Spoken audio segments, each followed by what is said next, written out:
Hello दोस्तों, 2023 समाप्त होने को है और साथ ही समय हो चुका है अपने पोर्टफोलियो को रिव्यू और रीबैलेंस करने का। यदि आपका कोई म्यूचुअल फंड 2-3 साल से अंडर परफॉर्म कर रहा है तो आप उस म्यूचुअल फंड से स्विच करने के बारे में सोच सकते हैं, लेकिन साथ में ऐसा भी नहीं करना है कि आपको इन्वेस्टमेंट शुरू किए ही 1 साल हुआ है और आप अभी से ही उसे स्विच करने के बारे में सोचने लग जाएं। यदि आप ये डिसाइड नहीं कर पाते कि आपको कब म्यूचुअल फंड से स्विच करना चाहिए और कब नहीं, तो आपको ये वीडियो ज़रूर देखना चाहिए। दोस्तों, इस वीडियो में मैं सभी कैटेगरीज से आपको बेस्ट फंड्स बताऊंगा, लेकिन यदि आपके पास में ऑलरेडी उस कैटेगरी का फ़ंड है और वो बहुत अच्छा परफॉर्म कर रहा है तो आपको उसके साथ में ज़रूर बने रहना चाहिए। तो चलिए सबसे पहले बात करते हैं लार्ज कैप कैटेगरी की, जिसमें मैं आपको कोई भी फ़ंड नहीं बताने वाला हूँ, क्योंकि मेरे हिसाब से लार्ज कैप कैटेगरी के फंड्स में इन्वेस्ट करना वेस्ट ऑफ टाइम है। मैं ऐसा इसलिए कह रहा हूँ क्योंकि 90% एक्टिव लार्ज कैप फंड्स अपने बेंचमार्क रिटर्न्स को भी आउट परफॉर्म नहीं कर पा रहे हैं। इस वजह से इस कैटेगरी में निवेश करने का कोई विशेष मतलब नहीं है।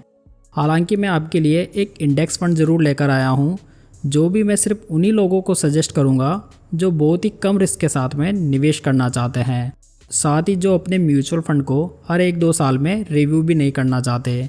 इस वजह से आपको रिटर्न्स के साथ में थोड़ा कॉम्प्रोमाइज़ करना पड़ सकता है। इंडेक्स फंड में मैंने बंधन निफ्टी 50 इंडेक्स फंड को सिलेक्ट किया है। इंडेक्स फंड के मामले में आप किसी भी फंड हाउस के इंडेक्स फंड को कंसिडर कर सकते हैं। यहाँ पर इस इंडेक्स फंड को सेलेक्ट करने का मेरा सिर्फ एक ही रीज़न है, इसका लोएस्ट एक्सपेंस रेशो, जो कि इसके डाइट प्लान का ओनली 0.10% है।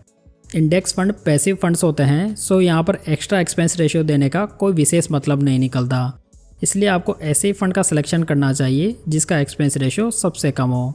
इस इंडेक्स फंड के रिटर्न्स लास्ट 10 ईयर्स में 13.59% के रहे हैं, तो लास्ट 5 ईयर्स में 15.28% के।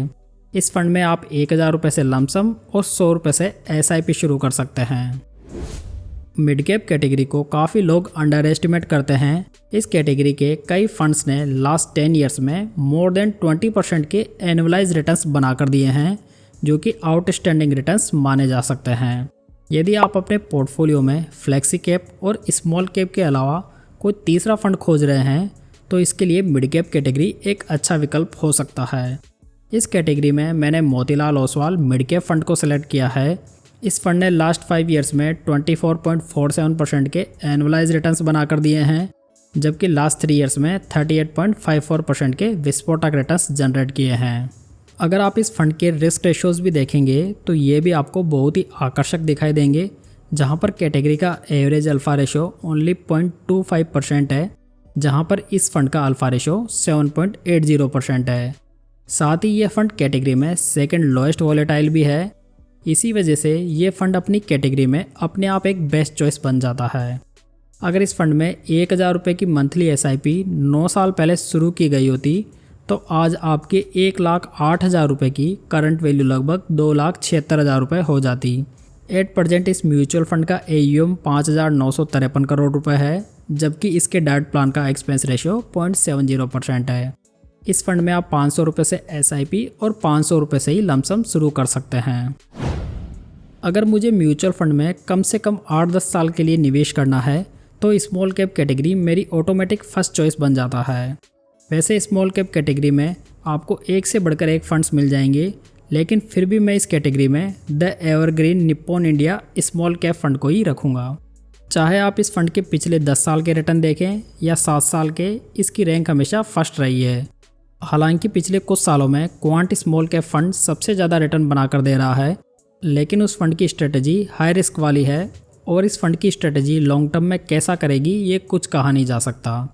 यदि Nippon India small cap fund में 10 साल पहले 1000 रुपये की मंथली SIP शुरू की गई होती तो आज आपके 1,20,000 रुपये की करंट वैल्यू लगभग 4,72,000 रुपये हो गई होती। इस फंड ने लास्ट 10 ईयर्स में 30.36% के एनुअलाइज रिटर्न्स बनाकर दिए हैं, जबकि लास्ट 5 ईयर्स में 27.74% के। वहीं लास्ट 1 ईयर में इसने 37% के ज़बरदस्त रिटर्न बनाकर दिए हैं। अभी के समय इस फंड का AUM लगभग 37,000 करोड़ रुपए हो चुका है, जबकि इसके डाइट प्लान का एक्सपेंस रेशियो 0.72% है। इस म्यूचुअल फंड में 1000 रुपये से SIP शुरू की जा सकती है। दोस्तों, यदि आपको स्टॉक्स, IPO और म्यूचुअल फंड में इन्वेस्ट करने के लिए डीमैट अकाउंट ओपन करवाना है तो लिंक आपको नीचे डिस्क्रिप्शन बॉक्स में मिल जाएगा, जहां पर आप फ्री में अपना डीमैट अकाउंट खुलवा सकते हैं। वैसे आपको फ्लेक्सी कैप कैटेगरी में भी बहुत सारे ऑप्शंस देखने को मिल जाएंगे, लेकिन यहाँ पर मैंने एज यूजुअल पराग पारिक फ्लेक्सी कैप फंड को ही सिलेक्ट किया है। इस फंड की बहुत सारी खासियत है जो इस फंड को फर्स्ट चॉइस बना देती है, जैसे कि इंडियन और यूएस स्टॉक्स का कॉम्बिनेशन, स्टेबल फंड मैनेजर और limited schemes running by the fund house. इस फंड ने लास्ट 10 ईयर्स में 20% के, लास्ट 5 ईयर्स में 21.71% के और लास्ट 1 ईयर में 26.44% के रिटर्न्स बनाकर दिए हैं। अगर इस फंड में 10 साल पहले 1000 की मंथली SIP शुरू की गई होती तो आज आपका इन्वेस्टमेंट 1,20,000 रुपये का होता, तो आज इसकी करंट वैल्यू 3,29,000 रुपये हो जाती। इस फंड का अल्फ़ा और बीटा रेशो भी बहुत ही शानदार है, जहां पर इस फंड का बीटा रेशो मात्र 0.65% है, जो कि इस फंड की लोएस्ट वॉलेटिलिटी को इंडिकेट करता है। पराग पारिक फ्लेक्सी कैप फंड में बहुत ही ज़्यादा लोगों ने इन्वेस्ट किया हुआ है, जहां पर इस फंड का AUM 42,785 करोड़ रुपए हो चुका है। इस फंड के डायरेक्ट प्लान में इन्वेस्ट करने पर आपको 0.66% का एक्सपेंस रेशो देना पड़ेगा। इस स्कीम में आप 1,000 रुपये से SIP और लमसम शुरू कर सकते हैं। दोस्तों, फ्लेक्सी कैप कैटेगरी इन्वेस्टमेंट के हिसाब से बहुत ही बढ़िया मानी जाती है, जिसमें आपको लार्ज कैप, मिड कैप और स्मॉल कैप सभी का एक्सपोजर एक साथ मिल जाता है। अब कई लोग ऐसे भी होते हैं जो कि टैक्स बचाने के लिए भी इन्वेस्ट करते हैं। उनके लिए ELSS स्कीम काफ़ी बढ़िया विकल्प हो सकता है। इसमें आप इन्वेस्ट करके एक साल में 1.5 लाख रुपए तक के इन्वेस्टमेंट पर टैक्स बचा सकते हैं। ELSS कैटेगरी में मैंने कोटक टैक्स सेवर फंड को सिलेक्ट किया है। ये फंड इस कैटेगरी का काफ़ी रेपुटेड फंड है। ये फंड कम वॉलेटिलिटी के साथ में अच्छे रिटर्न्स बनाकर दे रहा है, जिसमें आपको टैक्स सेविंग की सुविधा भी मिल जाती है। इस फंड ने लास्ट 5 ईयर्स में 19.09% के रिटर्न्स जनरेट किए हैं, लास्ट 3 ईयर्स में 25.47% के और लास्ट 1 ईयर में 22.22% के रिटर्न्स बनाकर दिए हैं। कोटक टैक्स सेवर फंड का AUM 4,199 करोड़ रुपए हो चुका है, जबकि इसके डायरेक्ट प्लान का एक्सपेंस रेशो 0.56% है। इस फंड में आप 500 रुपये से SIP और 500 रुपये से ही लमसम शुरू कर सकते हैं। तो दोस्तों, ये थी आज की जानकारी, जिसमें मैंने कोई भी इन्वेस्टमेंट एडवाइस नहीं दी है।